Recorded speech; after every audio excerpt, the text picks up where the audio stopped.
Hello mga ka-legit Davercats! Another updates. Ayan, nagbabalik tayo, no? Dahil itong si Attorney Annette Gozon ay nagsalita na at may pagsisiwalat patungkol po dun sa kontrata ni Bossing sa GMA. Ang lahat ng yan, but before that, if you haven't subscribed yet to my YouTube channel, please don't forget to like, share, and subscribe at hit mo na rin ang notification bell for more showbiz updates. Bago tayo magsimula sa ating updates for today's video, nais ko po muna magpasalamat sa lahat po ng mga legit viewers, subscribers, and legit Davercats natin na lagi nag-aabang at umaantabay sa lahat ng ating mga updates. Maraming salamat po sa inyong panonood. And for today's video, kani-kanina nga lang nalaman na natin kung ano ba talaga yung pinoproblema nitong si Ellen. Kasi kahapon pa po siya talagang nakasimangot, halos hindi makatulog. Tapos ang laki na ng eyebag niya, no, na talaga namang kinagiliwan ng maraming mga netizen. So kanina po sa Gimme 5 ay talagang nagsalita na siya kung ano ba yung conflict na pinagdadaanan nila. Yun naman pala, kaya pala sila medyo may conflict nitong si Brad dahil meron silang isang place na gustong puntahan. Kaso nga lang, hindi nila alam kung saan sila pupunta. So yun yung isang bagay na talagang ewan ko ba dito kay Ellen bakit nagkaganon, ano. Pero anyway, nakakatuwa po yung kaninang episode dahil talagang every Saturday talagang meron silang tinatawag na na pambulabog sa mga manonood. So ito na, no, ito na yung ating sentro ng balita dahil ngayong araw nga ay nagkaroon po ng interview itong si Miss Annette Gozon Valdez. At naitanong po sa kanya patungkol po dun sa kontrata ni Bossing Vic Sotto kasi may mga kumakalat na balita na pinutol na nga ni Bossing Vic Sotto yung ugnayan niya totally dito sa GMA matapos nga sila na parang idinimanda ng TVJ ang GMA patungkol sa copyright infringement case against sa GMA and Tape Incorporated.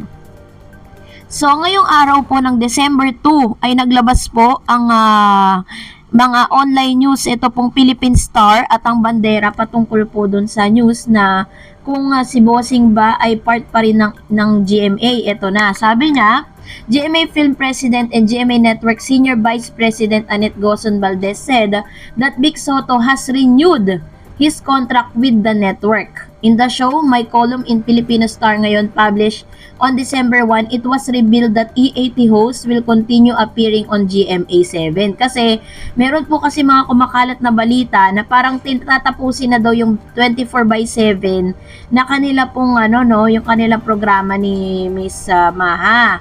Tapos ngayon nagdadalang tao pa si Maha Salvador, 'di ba? Pero according po kay Annette Gozon, Attorney Annette, Senior Vice President Annette Gozon Valdez, ay nagkaka-renew lang nila and okay naman ang show nila sa amin, sabi ni Attorney Gozon. She added that Sotto signed another new season which has been their agreement in the past years.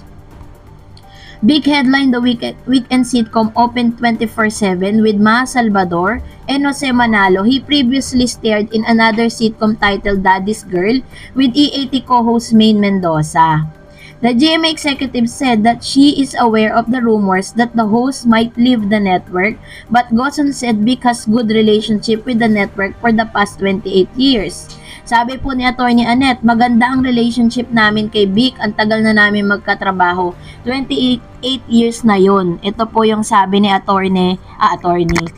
Senior Vice President Annette Gozon. So sabi niya maganda relationship nila, no, pero yun nga, parang isinantabi muna ni Bossing yung kung ano man yung alitan or kung ano man po yung legal parang mga legal cases na kinaharap ngayon ng TVJ at ng GMA, at kung makikita ninyo for na rin, siguro parang for delicadeza sake, itong si Bossing is never po siyang hindi po siya nagsalita against GMA kasi nandun pa rin naman siya sa turf ng GMA at hindi po naapektuhan yung kanilang relationship, working relationship with GMA.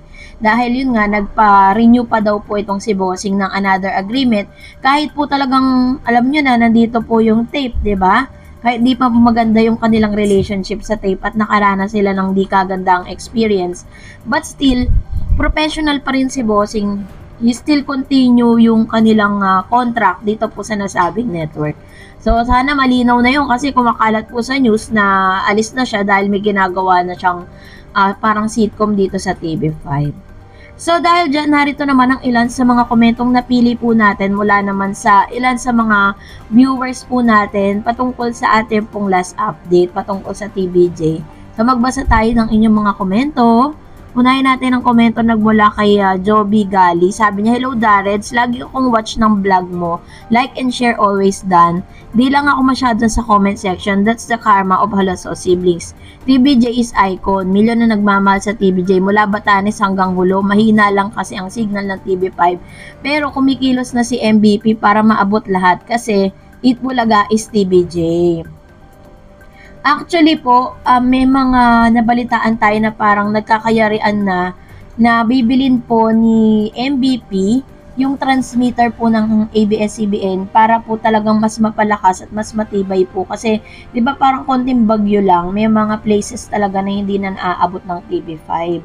And of course, another comments coming from Manuel Navarez. Wala na talaga, kasalanan din nila yan kung bakit sila nalulugi ngayon. Pag di pa nag-improve ang mga viewers nila sa online, ay tiyak pag natapos yung black time agreement nila GMA, baka din nila sila i-renew pa ng GMA. Ayun. According naman po sa news, hanggang December 2024 pa yung kanilang kontrata at talagang tingnan nyo po parang, diba, hindi natin alam kung totoo po yung mga lumalabas na mga rating patungkol dyan. And, yung aabangan natin kung i-renew pa po ng GMA yung kanila pong yung kontrata ng tape sa GMA. So, and another comments coming from who's that girl? Mr. Joel Lau. Sabi niya, "Good morning, Idol Darreds. Kahit palakasin niyo pa ang tape bulagta, sa no effect pa rin yan kasi nangungopia lang ng segment. Hashtag legit Davercards. Hashtag TBJ on TV5. Actually, sa ngayon, parang wala ako pag dumadaan ako doon, syempre sisilip din tayo kahit papano. Parang wala naman ako nakikitang bago. At yung pong fake na love team nila, tinigil na nila. Kasi hindi naman po talagang lalo lang nagalit sa kanila yung tao. Sabi po ni Neil Mike Kills, "Change the show name as long as Itbulaga ang gamit nila na show name. Dadalhin nila hanggang sa magsarayan show nila. Ang low rating nila, change the name kasi hindi sila ang Itbulaga. People know who are the original people behind Itbulaga." True naman tayo dyan. So yun na lang pong inaantay natin dahil finally ay lalabas na po this December na yung yung resulta. Well, kung nagustuhan mo ang video na ito, huwag mo kalimutang mag-like, mag-share, at mag-subscribe, at i-follow mo na rin ang aking Facebook page, Darreds TV. And also, I have my TikTok account, which is Darreds TV. Pwede nyo rin po akong i-follow doon. Thank you for watching, guys. God bless everyone!